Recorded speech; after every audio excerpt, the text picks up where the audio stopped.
Hello my dear friends, welcome to the channel. ಎಲ್ಲರೂ ಹೇಗಿದ್ದೀರಾ ಅಂತ ಕಮೆಂಟ್ ಮಾಡಿ ತಿಳಿಸಿ. ತುಂಬ ದಿನ ಆದಮೇಲೆ ಈ ಥರ ಡೈರೆಕ್ಟಾಗಿ ಮಾತಾಡ್ತಾ ಇದ್ದೀನಿ. ಜಸ್ಟ್ ಒಂದು ಅಪ್ಡೇಟ್ ಕೊಡೋಣ ಅಂತ. ಎಷ್ಟೊಂದು ಜನ ಪರ್ಸ್ನಲಿ ಮೇಲ್ ಮಾಡ್ತಾ ಇದ್ದೀರಾ, ಏನಕ್ಕೆ ವೀಡಿಯೋಸ್ ಮಾಡ್ತಾ ಇಲ್ಲ, ರೆಗ್ಯುಲರಾಗಿ ಹಾಕಿ ಅಂತ. ಸುಮಾರು ಜನಕ್ಕೆ ಹೇಳಿದ್ದೆ ಕೂಡ ನಾನು. ಮಕ್ಕಳದು ಒಂದು 15 ಡೇಸ್ ಎಕ್ಸಾಮ್ಸ್ ನಡೆಯುತ್ತೆ. ಲಾಸ್ಟ್ ಮಾರ್ಚ್ 27th ಲಾಸ್ಟ್ ಆಗೋದು. ಅಲ್ಲಿವರೆಗೂ ಸ್ವಲ್ಪ ನನಗೆ ಟೈಮ್ ಕೊಡಿ ಅಂತ ಕೇಳ್ಕೊತೀನಿ. ಆಮೇಲೆ ರೆಗ್ಯುಲರಾಗಿ ಅಪ್ಲೋಡ್ ಮಾಡ್ತಾ ಇರ್ತೀನಿ. ಇವತ್ತು ಯುಗಾದಿ ಹಬ್ಬ. ಎಲ್ಲರಿಗೂ ಯುಗಾದಿ ಹಬ್ಬದ ಆಶಯಗಳು.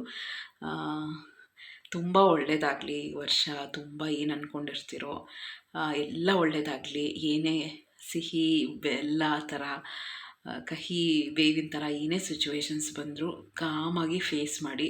ನಾವೆಷ್ಟು ಪೇಷನ್ಸಿಂದ ಇದ್ದರೆ ಅಷ್ಟು ಒಳ್ಳೆಯದಾಗುತ್ತೆ ಅಂತಲೇ ಹೇಳ್ಬೋದು. ಎಂಥ ಪ್ರಾಬ್ಲಮ್ಸ್ ಆದ್ರೂ ಆರಾಮಾಗಿ ಫೇಸ್ ಮಾಡ್ಬೋದು. ಸೊ ಇದ್ರ ಬಗ್ಗೆ ಎಲ್ಲ ತುಂಬ ಮೆಸೇಜ್ ಮಾಡ್ತಾಯಿದ್ರಿ, ನಮಗೂ ಆಗಿದೆ ಅಂತ. ಈಗ ಅದೇ ನಮ್ಮ ಹಸ್ಬೆಂಡ್ ಮಕ್ಕಳು ಎಲ್ಲ ಆಡ್ಕೊತಿರ್ತಾರೆ, ಯಾರಿಗಾದರೂ ಯುಗಾದಿ ಹಬ್ಬಕ್ಕೆ ಹೊಸ ಬಟ್ಟೆ ಏನಾದರೂ ಹೊಸದೆಲ್ಲ ತೊಗೋತೀವಿ. ನನಗೆ ಹೊಸ ಸ್ಕಿನ್ ಬರ್ತಾಯಿದೆ, ತುಂಬ ಸಾಫ್ಟ್. ಇದಂತೂ ನನಗೊಂಥರ ಖುಷಿ. ಆಮೇಲೆ ಅದು ಬರೋವರೆಗೂ ಇರಿಟೇಷನ್, ಒಂಥರ ತುಂಬ ಕಷ್ಟ ಆಗ್ತಿರುತ್ತೆ. ಏನೂ ಮಾಡೋಕ್ಕಾಗಲ್ಲ. ಆಮೇಲೆ ವಿಟಮಿನ್ B12 ಎಲ್ಲ ಕಡಿಮೆ ಆಗಿತ್ತು. ಸುಸ್ತು ಫ್ರೆಂಡ್ಸ್, ಸಿಕ್ಕಾಬಟ್ಟೆ ಸುಸ್ತಾಗ್ತಿತ್ತು. ಒಂದು ಕೆಲಸ ಮಾಡತ್ತೀನಿ, ಸ್ವಲ್ಪ ಹೊತ್ತು ರಿಲ್ಯಾಕ್ಸ್ ಮಾಡ್ತೀನಿ. ಲಿವರ್ ಜಾಸ್ತಿ ತಿನ್ನಬೇಕಂತೆ ತಿಂತಾಯಿದ್ದೀನಿ, ಮತ್ತು ಫಿಶ್ ಜಾಸ್ತಿ ತಿನ್ನಬೇಕು. ಮತ್ತು ನನಗೆ ಆಲ್ಟರ್ನೇಟ್ ಡೇಸಲ್ಲಿ ಸ್ವಲ್ಪ ಇಂಜೆಕ್ಷನ್ಸ್ ಎಲ್ಲ ಕೊಡ್ತಾಯಿದ್ದಾರೆ. ಅದನ್ನು ಸ್ವಲ್ಪ ಹೆಲ್ತ್ ಬಗ್ಗೆ ಗಮನ ಹರಿಸ್ತಾ ಇದ್ದೀನಿ ಅಷ್ಟೇ. ಕಮಿಟ್ಮೆಂಟ್ ಇದ್ದೇ ಇರುತ್ತೆ. ಯಾರಿಗಾದರೂ ಯೂಟ್ಯೂಬ್ ಮಾಡ್ತೀವಿ ಅಂದರೆ ಮನಿ ಸಿಕ್ಕೇ ಸಿಗುತ್ತೆ, ಆಡಿಯನ್ಸ್ ಪ್ರೀತಿ ಸಿಕ್ಕೇ ಸಿಗುತ್ತೆ, ಇಲ್ಲ ಅಂತಲ್ಲ. ಬಟ್ ಆ ಮನಿಗಿಂತ ಜಾಸ್ತಿ ಹೆಲ್ತ್ ಇಂಪಾರ್ಟೆಂಟು ಅಂತ ಅನಿಸ್ತು. ಅದಕ್ಕೇ ಮಾಡ್ಬೋದಿತ್ತು, ಎಲ್ಲ ಓದಿಸ್ಬಿಟ್ಟು ಮಲಗಿಸಿ ನೈಟ್ 12 o'clockಗೆ ಆ ಥರ ಎಲ್ಲ ವಾಯ್ಸ್ ಓವರ್ ಕೊಡ್ತಾಯಿದ್ದೆ. ನಾನು ಯಾವಾಗಲೂ ವಾಯ್ಸ್ ಓವರ್ ಕೊಡ್ಬೇಕಾದ್ರೆ ಹೇಳ್ತಾ ಇದ್ದೆ ನಿಮಗೆ, ನೈಟ್ ನಾನು 12 o'clockಗೆಲ್ಲ ಕೊಡ್ತಾಯಿರ್ತೀನಿ, ಬೆಳಗ್ಗೆ 3 ಗಂಟೆಗೆ ಎದ್ದು ಕೊಡ್ತಾಯಿದ್ದೆ. ಬಟ್ ಈಗಂತೂ ಕಂಪ್ಲೀಟಾಗಿ ನಾನು ಹೆಲ್ತ್ ಬಗ್ಗೆ ಕಾನ್ಸಂಟ್ರೇಟ್ ಮಾಡ್ತಾಯಿರ್ತೀನಿ. ನೀವು ನಂಬಲ್ಲ, ಎಷ್ಟು ಅನಿಸುತ್ತೆ, ನೀವು ನನ್ನ ಮುಖದಲ್ಲಿ ಗ್ಲೋ ನೋಡಿದ್ರೇ ಅನಿಸುತ್ತೆ. ರೆಗ್ಯುಲರಾಗಿ ಪ್ರೊಮೋಗ್ರಾನೇಟ್ ತೊಗೋತೀನಿ, ಸೀಡ್ಸ್ ತೊಗೋತೀನಿ. ಎಷ್ಟು ನಮ್ಮ ಬಾಡಿಯಲ್ಲಿ ನಾವು ಹೆಲ್ದಿ ಹ್ಯಾಬಿಟ್ಸ್ ನಾವು ಚೇಂಜ್ ಮಾಡ್ಕೊಂಡಿದ್ದ ತಕ್ಷಣ ನಿಜ ಹೇಳ್ತೀನಲ್ಲ, ತುಂಬ ಎವಿಡೆಂಟಾಗಿ ಕಾಣ್ತಿರುತ್ತೆ. ಸ್ಕಿನ್ ಚೆನ್ನಾಗಾಗುತ್ತೆ. ಆಮೇಲೆ ಆ ಸುಸ್ತು ಅನ್ನೋದು ಸ್ವಲ್ಪ ಕಡಿಮೆ ಆಗ್ತಾ ಹೋಗ್ತಾ ಇರುತ್ತೆ. ಆಮೇಲೆ ಅದೇನಕ್ಕೆ ಬರುತ್ತೆ ಅಂದರೆ ಏಜ್ ಫ್ಯಾಕ್ಟರು. ನಮಗೆ ಒನ್ಸ್ ನಾವು 35 ಕ್ರಾಸ್ ಆಗಿದ್ದೀವಿ ಅಂದರೆ ತುಂಬ ಅದು ಇದು ಪ್ರಾಬ್ಲಮ್ಸು, ಲೇಡೀಸಲ್ಲಂತೂ ತುಂಬ ಪ್ರಾಬ್ಲಮ್ಸ್ ಬರ್ತಿರುತ್ತೆ. HB ಕಡಿಮೆ ಆಗುತ್ತೆ, ಥೈರಾಯ್ಡು, ವಿಟಮಿನ್ B12, D3. ರೆಗ್ಯುಲರಾಗಿ 20 ನಿಮಿಷ ನಾನು ಬಿಸಿಲಲ್ಲಿ ನಿಂತ್ಕೋತೀನಿ. ಎಷ್ಟೇ ಬ್ಯುಸಿ ಇದ್ದರೂ ಕೂಡ ನಿಂತ್ಕೋತೀನಿ. ಸೊ ಈಗ ನೈಟ್ 3 o'clock ಆಗಿದೆ, ನೈಟ್ 9 o'clock ಆಗಿದೆ. 3 minutes ತೋರಿಸ್ತಾ ಇತ್ತು, ಅದಕ್ಕೆ ನೋಡ್ತಾ ಇದ್ದೆ. ಬೆಳಗ್ಗೆ ಒಬ್ಬಟ್ಟು ಸಾರು, ಚಿತ್ರಾನ್ನ, ಕೋಸಂಬರಿ, ವಡೆ, ಹಪ್ಪಳ, ಸಂಡಿಗೆ, ಇದಿಷ್ಟು ಇಷ್ಟೇ ಐಟಮ್ಸ್ ಎಲ್ಲ ಮಾಡಿ ತಿಂದು. ಪೂಜೆ ಎಲ್ಲ ತುಂಬ ಚೆನ್ನಾಗಾಯಿತು, ರಂಗೋಲಿ ಹಾಕಿ. ಅದರದ್ದೆಲ್ಲ ಏನೂ ಇಲ್ಲ. ಅದು ಆ್ಯಕ್ಚುಲಿ ನಿಮಗೆ ಆಡಿಯನ್ಸ್ಗೆ ಅಷ್ಟು ಗೊತ್ತಾಗುತ್ತೋ ಇಲ್ವೋ, ನಾವು ನಾರ್ಮಲ್ ಕೆಲಸ ಮಾಡೋಕ್ಕೂ ಯಾವಾಗ ಕ್ಯಾಮ್ರಾ ಇಟ್ಕೋತೀವಿ ತುಂಬ ಟೈಮ್ ಹಿಡಿಯುತ್ತೆ. ಆ ಆ್ಯಂಗಲ್ ಚೇಂಜ್ ಮಾಡು, ಈ ಆ್ಯಂಗಲ್ ಚೇಂಜ್ ಮಾಡು ಅಂದ್ಕೊಂಡು ಸುಸ್ತು ಜಾಸ್ತಿ ಆಗುತ್ತೆ, ಟೈಮ್ ಕನ್ಸ್ಯೂಮಿಂಗ್. ಈಗ ಇಂಪಾರ್ಟೆಂಟ್ ಏನು ಹೇಳಿ, ಮಕ್ಕಳ ಎಕ್ಸಾಮ್ಸು. ಅದೊಂದು ನಾನು ಇನ್ಫ್ಯಾಕ್ಟ್ ಡೈಲಿ ವೀಡಿಯೋ ಮಾಡಿ ನನ್ನ ಮಕ್ಕಳದು ಎಜುಕೇಷನ್ ಕರೆಕ್ಟಾಗಿ ಆಗಿಲ್ಲ ಅಂದರೆ ತುಂಬ ಗಿಲ್ಟ್ ಕಾಡ್ತಾ ಇರುತ್ತೆ. ನನ್ನ ರೆಗ್ಯುಲರ್ ವ್ಯೂವರ್ಸ್ಗೆ ಗೊತ್ತದು, ಅವರು ಮೆಸೇಜ್ ಮಾಡ್ತಿರ್ತಾರೆ. ಆ್ಯಕ್ಚುಲಿ ಏನೋ ಟೆಕ್ನಿಕಲ್ ಪ್ರಾಬ್ಲಮಿಂದ ಅದು ಕಮೆಂಟ್ಸ್ ಏನೋ ಬ್ಲಾಕ್ ಆಗೋಗಿದೆ. ಏನಕ್ಕೆ ಅಂತ ನಾನು ಮೇಲ್ ಮಾಡಿದ್ದೀನಿ, ಏನಕ್ಕೆ ಅಂತ ಗೊತ್ತಿಲ್ಲ. ಸೊ ಆ ಥರ ಓಪನ್ ಆಗುತ್ತೆ. ಮೇ ಬಿ ಅವ್ರೂ ಟೆಕ್ನಿಕಲ್ ಇಶ್ಯೂ ಮೇಡಮ್, ಕೆಲವ್ರದ್ದೆಲ್ಲ ಹಾಗಾಗಿದೆ, ಯೂಟ್ಯೂಬರ್ಸ್ದೆಲ್ಲನೂ ಕಮೆಂಟ್ ಸೆಕ್ಷನ್ನು ಸರಿಯಾಗಿ ವರ್ಕ್ ಆಗ್ತಿಲ್ಲ ಅಂತ. ಅದಕ್ಕೆ ಅವರೆಲ್ಲರೂ ಪರ್ಸ್ನಲಿ ಮೇಲ್ ಮಾಡ್ತಿದ್ದಾರೆ, ಹುಷಾರಾಗಿರಿ, ಗೊತ್ತಾಗುತ್ತೆ ಮಕ್ಕಳಿಗೆ ಓದಿಸ್ತಾ ಇದ್ದೀರಾ ಅಂತ, ನಿಮ್ಮ ವ್ಲಾಗ್ಸ್ಗೋಸ್ಕರ ಕಾಯ್ತಾ ಇರ್ತೀರಾ ಅಂತ ಹೇಳ್ತಾ ಇದ್ದೀರಾ. Thank you so much. ಎಷ್ಟಾಗುತ್ತೋ ಅಷ್ಟು ವ್ಲಾಗ್ಸ್ನ ಅಪ್ಲೋಡ್ ಮಾಡೋಕ್ಕೆ ಟ್ರೈ ಮಾಡ್ತೀನಿ. ಇನ್ನೇನು ಕೆಲವು ದಿನ ಅಷ್ಟೇ ಅಲ್ವಾ, ಇನ್ನೊಂದು ವಾರ, ಅದಾದಮೇಲೆ ರೆಗ್ಯುಲರಾಗಿ ಮಾಡ್ತಾಯಿರ್ತೀನಿ. ಸೊ ಈ ಥರನೇ ಸಪೋರ್ಟ್ ಮಾಡ್ತಾಯಿರಿ ಎಲ್ಲರೂ. ಮೇಯ್ನಾಗಿ ಹೆಲ್ತ್ ಬಗ್ಗೆ ಕೇರ್ ತೊಗೊಳ್ಳಿ. ಶಾರ್ಟ್ ಕ್ಲಿಪ್ಪಿಂಗ್ಸ್ ಹಾಕ್ತೀನಿ, ಯಾವ ರೀತಿ ಇತ್ತು ನಮ್ಮ ಯುಗಾದಿ ಸೆಲೆಬ್ರೇಷನ್ನು ಅಂತ ಎಲ್ಲ. ಇವತ್ತಂತೂ ಒಂಥರ ಕಷ್ಟನೇ ಅಂತ ಅನ್ಬೋದು. ಬೆಳಗ್ಗೆ ಅಂದರೆ ಇವತ್ತು ಯಾವ ವಾರಪ್ಪ, ಇವತ್ತು ಥರ್ಸ್ಡೇ ಅಲ್ವಾ, ವೆಡ್ನೆಸ್ಡೇ 7 o'clockಗೆ, ನೈಟ್ 7 o'clockಗೆ ಕರೆಂಟ್ ಹೋಗಿದ್ದಿತ್ತು. ಆಯಿತಾ. ಥರ್ಸ್ಡೇ ಮಧ್ಯಾಹ್ನವರೆಗೂ ಕರೆಂಟ್ ಬರಲಿಲ್ಲ. ಸ್ವಲ್ಪ ಯು ಪಿ ಎಸ್ ಇತ್ತು, ಅದರಿಂದ ಹೆಂಗೋ ಶೋ ರನ್ ಆಯಿತು. ಹೆಂಗೋ ಎಲ್ಲ ರುಬ್ಕೊಂಡು ಇಟ್ಕೊಂಡಿದ್ವಿ, ಹೆಂಗೋ ಮಾಡ್ಕೊಂಡಿದ್ದಾಯಿತು. ಇಲ್ಲಾಂದರೆ ತುಂಬ ಕಷ್ಟ ಆಗ್ತಿತ್ತು. ನೀರು ಸ್ಟಾಪ್ ಆಯಿತು, ಪಂಪ್ ಮಾಡೋಕ್ಕಾಗ್ತಿರ್ಲಿಲ್ಲ. ಆಮೇಲೆ 1 ಗಂಟೆ ಮೇಲೆ ಕರೆಂಟ್ ಬಂದಿದ್ದಿತ್ತು.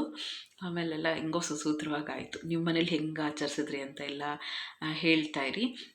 ಆಮೇಲೆ ಮೇಯ್ನಾಗಿ ಲೈಫಲ್ಲಿ ನೆಮ್ಮದಿಯಾಗಿರಿ, ಆರೋಗ್ಯ ಚೆನ್ನಾಗಿ ನೋಡ್ಕೊಳ್ಳಿ.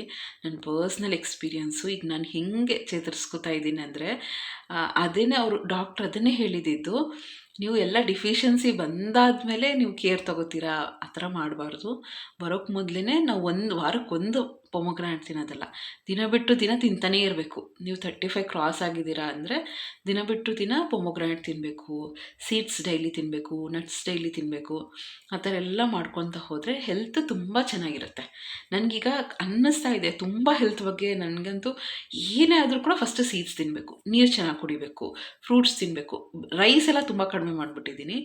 ಇಂಥದ್ದೆಲ್ಲ ಯಾಕೆಂದರೆ ಇವೆಲ್ಲ ತಿನ್ನಲೇಬೇಕು ಅನ್ನೋದು, ಇವೆಲ್ಲ ನಮಗೆ ನ್ಯೂಟ್ರಿಯೆಂಟ್ಸ್ ಕೊಡುತ್ತೆ. ಹೊಟ್ಟೆ ಫುಲ್ಲು ರೈಸ್ ತಿಂದ್ಬಿಟ್ರೆ ಇದೆಲ್ಲ ತಿನ್ನಬೇಕು ಅಂತ ಅನಿಸಲ್ಲ. ಸೊ ಆ ಥರ ರೆಗ್ಯುಲರಾಗಿ ತಿಂತಾ ಬರ್ತಾಯಿದ್ದೀನಿ. ಬಟ್ ನಿಜವಾಗ್ಲೂ ಹೇಳ್ತೀನಲ್ಲ, ನನ್ನ ಹೆಲ್ತಲ್ಲಿ ತುಂಬ ಇಂಪ್ರೂವ್ಮೆಂಟ್ ಅನ್ನೋದು ಕಾಣ್ತಾ ಇದೆ. ಸ್ಕಿನ್ ಗ್ಲೋ ಆಗಿದೆ. ಆಮೇಲೆ ಹೇರ್ ಫಾಲ್ ಎಷ್ಟು ಕಡಿಮೆ ಆಗಿದೆ ಗೊತ್ತಾ? ತುಂಬ ಹೇರ್ ಫಾಲ್ ಆಗ್ತಿತ್ತು.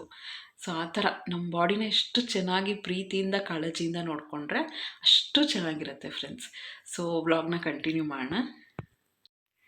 ಮತ್ತೆ ಹೇಳ್ತಾ ಇದ್ದೀನಿ, ಎಲ್ಲರಿಗೂ ಯುಗಾದಿ ಹಬ್ಬದ ಹಾರ್ದಿಕ ಶುಭಾಶಯಗಳು.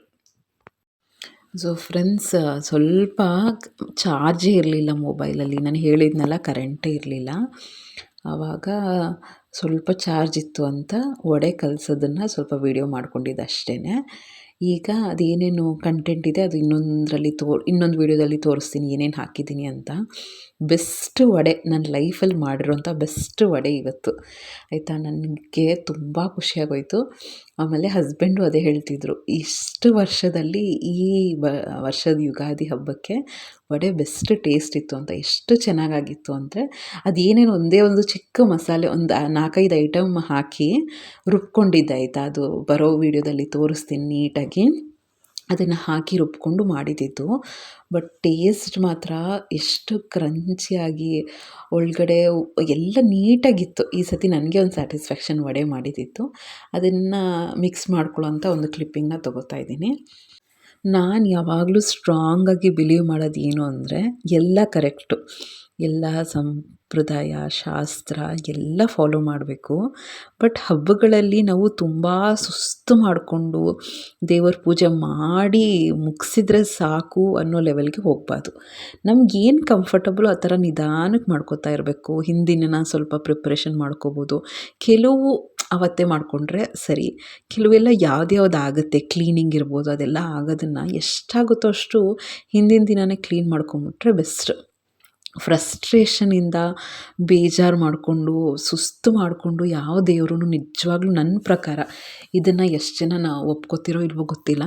ಬಟ್ ಇವತ್ತು ಪೂಜೆ ಎಷ್ಟು ನೆಮ್ಮದಿ ಆಯಿತು ಅಂದರೆ, ಅಲ್ಲಿ ಕೂತ್ಕೊಂಡಾಗ ತುಂಬ ಸುಸ್ತು ಆಗೋದು.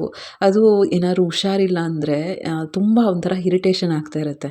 ಫಸ್ಟು ಏನಾದ್ರು ರಿಲ್ಯಾಕ್ಸಿಂಗ್ ಮಾಡಿಕೊಂಡೇ ಆಮೇಲೆ ನೆಮ್ಮದಿಯಾಗಿ ಪೂಜೆ ಮಾಡೋಣ ಅಂತ ಅನಿಸ್ತಾ ಇರುತ್ತೆ. ಇವತ್ತು ಅಷ್ಟೇ ಎಷ್ಟು ಪ್ರಿಪ್ರೇಷನಾಗಿ ಹೋಗಿತ್ತು ಅಂದರೆ, ಎಲ್ಲ ಫ್ಯಾಮಿಲಿ ಮೆಂಬರ್ಸು ಹೆಲ್ಪ್ ಮಾಡಿದ್ರು, ಮ್ಯಾಕ್ಸಿಮಮ್ ಹೆಲ್ಪ್ ಮಾಡಿದರು. ಅದಕ್ಕೆ ಸ್ವಲ್ಪ ಬೇಗ ಕೆಲಸ ಆಯಿತು. ಆಮೇಲೆ ನಾನು ಯಾವಾಗ್ಲೂ ಅಷ್ಟೇ ಅಂದ್ಕೊಳ್ಳೋದು, ನಾನು ದೇವ್ರ ಮನೆಗೆ ಹೋಗ್ತೀನಿ, ಒಂದು 2 ನಿಮಿಷ ಕೂತ್ಕೋತೀನೋ 10 ನಿಮಿಷ ಕೂತ್ಕೋತೀನೋ, ಬಟ್ ಕೂತ್ಕೊಂಡಿದ್ದಷ್ಟು ನೆಮ್ಮದಿ ಇರಬೇಕು. ಅಲ್ಲಿ ಅಗರಬತ್ತಿ ಇದೆಯಾ, ದೀಪ ಇದೆಯಾ, ಹೂವು ಇದೆಯಾ, ಇದೆಲ್ಲದಕ್ಕಿಂತ ಇಂಪಾರ್ಟೆಂಟು ಭಕ್ತಿ ಇದೆಯಾ, ನಮಗೆ ಪೀಸ್ ಆಫ್ ಮೈಂಡ್ ಇದೆಯಾ. ಯಾರೋ ಈಗೇನೋ ಮನಸ್ಸಲ್ಲಿ ಆ ಥರ ಅಂದ್ಕೊಂಡು, ಏನೋ ಗ್ರಡ್ಜ್ ಇಟ್ಕೊಂಡು, ಜಲಸ್ ಇಟ್ಕೊಂಡು, ಯಾರಿಗೋ ಬೈಕೊಂಡು, ಮನಸ್ಸಲ್ಲಿ ಏನೋ ಮನಸ್ತಾಪ ಮಾಡಿಕೊಂಡು, ಈ ಥರದ್ದೆಲ್ಲದಕ್ಕಿಂತ ಅಲ್ಲಿ ಕೂತ್ಕೊಂಡಾಗ ಪೀಸ್ ಆಫ್ ಮೈಂಡಿಂದ ನಾವು ದೀಪ ಹಚ್ತೀವ. ಅದೆಲ್ಲನೂ ಒಂದು ಪಾಸಿಟಿವಿಟಿನೇ. ಅದೆಲ್ಲ ನಾನು ಮಾಡಬಾರ್ದು, ಸರಿ ತಪ್ಪು, ಅದ್ರ ಬಗ್ಗೆ ನಾನು ಮಾತಾಡೋಕ್ಕೆ ಯಾವ ಇದೂ ಇಲ್ಲ. ಅದು ನಮ್ಮ ಹಿಂದೂ ಸಂಪ್ರದಾಯದ ರಿಚುವಲ್ಲು, ಶಾಸ್ತ್ರ ಸಂಪ್ರದಾಯ ನಾವು ಮಾಡೇ ಮಾಡ್ತೀವಿ. ಬಟ್ ಯಾವ ಮನಸ್ಥಿತಿಯಿಂದ ಮಾಡ್ತೀವಿ ಅನ್ನೋದು ತುಂಬ ಮ್ಯಾಟ್ರ್ ಆಗುತ್ತೆ. ನನಗೆ ಯಾವಾಗಲೂ ಅನಿಸೋದು, ಏನೇ ಒಂದು ದೀಪ ಹಚ್ಚಕ್ಕೆ ಸ್ಟಾರ್ಟ್ ಮಾಡ್ತೀನಿ ಅಂದರೆ ನೀವು ಇನ್ಮೇಲೆ ಅದನ್ನು ಫಾಲೋ ಮಾಡಿ. ದೇವ್ರ ಮನೆಗೆ ಹೋಗ್ತೀರಾ, ದೀಪ ಹಚ್ಚಕ್ಕೆ ಸ್ಟಾರ್ಟ್ ಮಾಡ್ತೀರಾ ಅಂದರೆ ತಲೆಯಿಂದ ಎಲ್ಲ ತೆಗ್ದುಬಿಡಿ ಆಯಿತಾ. ಲೈಫಲ್ಲಿ ಏನು ಅಪ್ಸ್ ಆ್ಯಂಡ್ ಡೌನ್ಸ್ ಆಗ್ತಾಯಿದೆ, ಏನು ಮಿಸ್ಅಂಡರ್ಸ್ಟ್ಯಾಂಡಿಂಗ್ ಇದೆ, ಏನು ಮನಸ್ತಾಪ ಇದೆ, ಅದನ್ನೆಲ್ಲ ತೆಗ್ದು ಹಾಕ್ಬಿಟ್ಟು ನೆಮ್ಮದಿಯಾಗಿ ಪೂಜೆ ಮಾಡಿ. ಆಗ ನೋಡಿ ಆ ಪೂಜೆಗೆ ಒಂದು ಬೆಲೆ ಇರುತ್ತೆ. ನಿಮ್ಮ ಮನಸ್ಸಲ್ಲಿ ತುಂಬ ಇಟ್ಕೊಂಡು ದೀಪ ಹಚ್ಚಿ ಅಗರಬತ್ತಿ ಹಚ್ಚಿದ್ರೆ ನನ್ನ ಪ್ರಕಾರ ಅದಕ್ಕೇನೂ ಯೂಸ್ ಇಲ್ಲ ಅಂತಲೇ ಅನಿಸ್ತಾ ಇರುತ್ತೆ. ನೋಡ್ಬೋದು ಒಬ್ಬಟ್ಟು ಸಾರು, ಹಪ್ಪಳ ಮತ್ತು ಬ್ಯಾಟ್ ಸಂಡಿಗೆ ಬರುತ್ತಲ್ಲ ಅದು, ಮತ್ತು ಕೋಸಂಬರಿ ಮಾಡಿದ್ದೆ. ಎಲ್ಲ ಐಟಮ್ಸು ತುಂಬ ಚೆನ್ನಾಗಾಗಿತ್ತು. ಕಾಯಿ ಒಬ್ಬಟ್ಟು ಮತ್ತು ಬೇಳೆ ಒಬ್ಬಟ್ಟು ಮತ್ತು ಒಬ್ಬಟ್ಟು ಸಾರು. ಅಬ್ಬಾ ಇಷ್ಟೆಲ್ಲ ಮಾಡಿ ಊಟ ಮಾಡಿ ನಿಜ ಒಳ್ಳೆ ನಿದ್ದೆ ಮಾಡಿದ್ದೀನಿ. ತುಂಬ ಒಳ್ಳೆ ನಿದ್ದೆ ಮಾಡಿದ್ದೀನಿ. ಸ್ಟ್ರೇನ್ ಆಗೋಯಿತು ಸಿಕ್ಕಾಪಟ್ಟೆ. ಆಮೇಲೆ ಈಗ B12 ಯಾರಿಗೆ ಕಡಿಮೆ ಇದೆ ಅವ್ರಿಗೆ ಗೊತ್ತಾಗುತ್ತೆ. ಒಂದು ಕೆಲಸ ಮಾಡೋಂಗಿಲ್ಲ, ತುಂಬ ಸುಸ್ತಾಗುತ್ತೆ, ಸುಸ್ತು ಆಗ್ತಾ ಇರುತ್ತೆ. ಅದು ನಮ್ಮದು ಮೇಲೆ ಹತ್ತಬೇಕು ಇಳಿಬೇಕು ಆ ಥರದ್ದೆಲ್ಲ ಆಗ್ತಾ ಇರುತ್ತಾ. ಸೊ ಅದಕ್ಕೇ ಅಷ್ಟು ಮಾಡಿ ಊಟಕ್ಕೆ ಬಡಿಸಿ ಎತ್ತಿಟ್ಟು ಆಮೇಲೆ ನೀಟಾಗಿ ಒಳ್ಳೆ ಎಷ್ಟು ಅವರ್ ಗೊತ್ತಾ, 2.5 ಅವರ್ ನಿದ್ದೆ ಮಾಡಿದ್ದೀನಿ. ಆಮೇಲೆ ಇಷ್ಟೆಲ್ಲ ಐಟಮ್ಸ್ ಎಲ್ಲ ಮಾಡಿದ್ದೆ. ಇಲ್ಲಿ ಹಪ್ಳ ಸಂಡಿಗೆ ಎಲ್ಲ ಇಟ್ಟಿಲ್ಲ, ಆಮೇಲೆ ಇಟ್ಟೆ. ವೀಡಿಯೋ ಮಾಡ್ಬೇಕಾದ್ರೆ ಇಟ್ಟಿರಲಿಲ್ಲ. ಪೂಜೆ ಮಾತ್ರ ತುಂಬ ನೆಮ್ಮದಿಯಾಗಾಯಿತು ಫ್ರೆಂಡ್ಸ್. ಅಲ್ಲಿ ಏನು ಗೊತ್ತಾ, ಈ ಹಬ್ಬದ ಟೈಮಲ್ಲಿ ನೀವು ಕನೆಕ್ಟ್ ಮಾಡ್ಕೋತಿರೋ ಇಲ್ಲೋ, ಬೆಳಗ್ಗೆ ಎದ್ದ ತಕ್ಷಣ ಸ್ನಾನ, ಅದು ತಲೆ ಸ್ನಾನ ಮಾಡಿರ್ತೀವ, ತಲೆ ಭಾರ ಆಗ್ತಿರುತ್ತೆ. ರಂಗೋಲಿ ಹಾಕೋದು, ಬೇಸಿಕ್ ದೇವ್ರ ಮನೆಯೆಲ್ಲ ಪೂಜೆ ಮಾಡ್ಕೊಳ್ಳೋದು. ನಂದೇನು ಅಂದರೆ ಪೂಜೆ ಮಾಡಾದ್ಮೇಲೆ ಎಲ್ಲ ತೊಳೆಯೋದು ಎಲ್ಲ ಮಾಡೋದು, ಅಂದರೆ ದೇವ್ರ ಮನೆ ಸಾಮಾನೆಲ್ಲನೂ. ಸೊ ಅದೆಲ್ಲ ಕ್ಲೀನ್ ಮಾಡ್ಕೊಳ್ಳೋದು, ಮನೆ ಕಸ ಗುಡಿಸಿ ನೆಲ ಒರೆಸೋದು, ಇವೆಲ್ಲ ಎಷ್ಟು ಸ್ಟ್ರೇನ್ ಆಗುತ್ತೆ ಅಂದರೆ ನಾವು ಎಷ್ಟು ಕಾಮಾಗಿದ್ದರೆ ನಿಧಾನಕ್ಕೆ ಮಾಡಿಕೊಂಡ್ರೆ ಅಷ್ಟು ಒಳ್ಳೆಯದು. ಸೊ ಬೇರೆ ಎಷ್ಟು ಕೆಲಸಗಳನ್ನ ಹಿಂದಿನ ದಿನ ಮಾಡ್ಕೋಬೋದು ಅಷ್ಟು ಮಾಡ್ಕೊಂಬಿಟ್ರೆ ಆ ದಿನ ಹಬ್ಬದ ದಿನ ಅಷ್ಟು ಬರ್ಡನ್ ಆಗಲ್ಲ ಅನ್ನೋದು ನನ್ನ ಅಭಿಪ್ರಾಯ. ನೆಕ್ಸ್ಟ್ ಇಲ್ಲಿ ಮುಂದೆ ಈ ಥರ ರಂಗೋಲಿ ಹಾಕಿದ್ದೆ, ಮತ್ತು ಇಲ್ಲೂ ಸಿಂಪಲಾಗೇ ಬಟ್ ನೋಡೋಕ್ಕೆ ತುಂಬ ಚೆನ್ನಾಗಿತ್ತು. ಇದು ನಾನು ಶೂಟ್ ಮಾಡ್ತಾ ಇರೋದು ಸಂಜೆ 4 ಗಂಟೆ ಅಷ್ಟೊತ್ತಿಗೆ. ಸ್ವಲ್ಪ ಕರೆಂಟ್ ಬಂತು, ಚಾರ್ಜ್ ಸ್ವಲ್ಪ ಹಾಕ್ಕೊಂಡು ಆಮೇಲೆ ಅಷ್ಟೊತ್ತಿಗೆ ಗಾಳಿ ಎಲ್ಲ ಜಾಸ್ತಿ, ಬಿಸಿಲು ಗಾಳಿ ಎಲ್ಲ ಅದರೆಲ್ಲ ಹೋಗ್ಬಿಟ್ಟಿರುತ್ತೆ. ಮತ್ತು ಸೀರೆ ಉಟ್ಟಿದ್ದೆ ಬೆಳಗ್ಗೆ. ಸಂಜೆ ಇದೊಂದು ಹೊಸ ಡ್ರೆಸ್ ಇತ್ತು, ತುಂಬ ಚೆನ್ನಾಗಿತ್ತು. ಅಮೆಝಾನಲ್ಲಿ ತೊಗೊಂಡಿದ್ದು. ನಿಮಗೆ ಬೇಕು ಅಂದರೆ ನಾನು ಲಿಂಕ್ ಹಾಕಿರ್ತೀನಿ. ಇದೇನು ಪ್ರಮೋಷನ್ ವೀಡಿಯೋ ಅಲ್ಲ, ಜಸ್ಟ್ ಈಗ ನಾವು ಡೈಲಿ ಹೋಗ್ತಾನೆ ಇರ್ತೀವಿ ಕಾಲೇಜಿಗೆ. ಈ ಸಮ್ಮರ್ಗೆ ನನಗೆ ರ್ಯಾಷಸ್ ಆಗೋದು ಜಾಸ್ತಿ. ಯಾವುದು ಸಾಫ್ಟ್ ಮೆಟೀರಿಯಲ್ ಇರುತ್ತೋ ಅದನ್ನು ಚೂಸ್ ಮಾಡ್ಕೊತಾ ಇರ್ತೀನಿ. ಅದು ಕೆಲವು ಸತಿ ಅರ್ಜೆಂಟಲ್ಲಿ ನಾವು ಸ್ಯಾರಿನೂ ಉಡೋಕ್ಕಾಗಲ್ಲ. ಸೊ ಡ್ರೆಸ್ಗಳು ಬೇಕಾಗುತ್ತೆ. ಅದು ನಾವು ಒಂದು ಕಡೆ ಹೋಗ್ತೀವಿ ಅಂದರೆ ಡಿಗ್ನಿಫೈಡಾಗಿ ಹೋಗೋದು ಇಂಪಾರ್ಟೆಂಟ್ ಆಗುತ್ತೆ. ಸೊ ಅದಕ್ಕೆ ಈ ಥರ ಒಂದು ಕೆಲವು ಡ್ರೆಸ್ಸಸ್ನ ಪರ್ಚೇಸ್ ಮಾಡ್ತಾ ಇರ್ತೀನಿ. ಕಡಿಮೆನೇ, ಬಟ್ ತೊಗೊಂಡ್ರೆ ನೀಟಾಗಿ ಸಾಫ್ಟಾಗಿರೋದು ತೊಗೋತೀನಿ ಯಾವಾಗ್ಲೂ. ಸೊ ಇದೊಂದು ಶಾರ್ಟ್ ವೀಡಿಯೋ ಹಾಕಬೇಕಿತ್ತು. ಸೊ ಹೋಪ್ ಈ ವಿಡಿಯೋ ಇಷ್ಟ ಆಗಿದೆ ಅಂದ್ಕೊಳ್ತೀನಿ ಫ್ರೆಂಡ್ಸ್. ಸಂಜೆ ದೇವಸ್ಥಾನಕ್ಕೆ ಹೋಗಿ ನಮ್ಮ ಹಬ್ಬನ ಮುಗಿಸಿದ್ವಿ. ಮುಂದಿನ ವ್ಲಾಗಲ್ಲಿ ಸಿಗ್ತೀನಿ. ಸಬ್ಸ್ಕ್ರೈಬ್ ಮಾಡಿಕೊಂಡು ಲೈಕ್ ಮಾಡಿ, ಶೇರ್ ಮಾಡಿ, ಕಮೆಂಟ್ ಮಾಡಿ.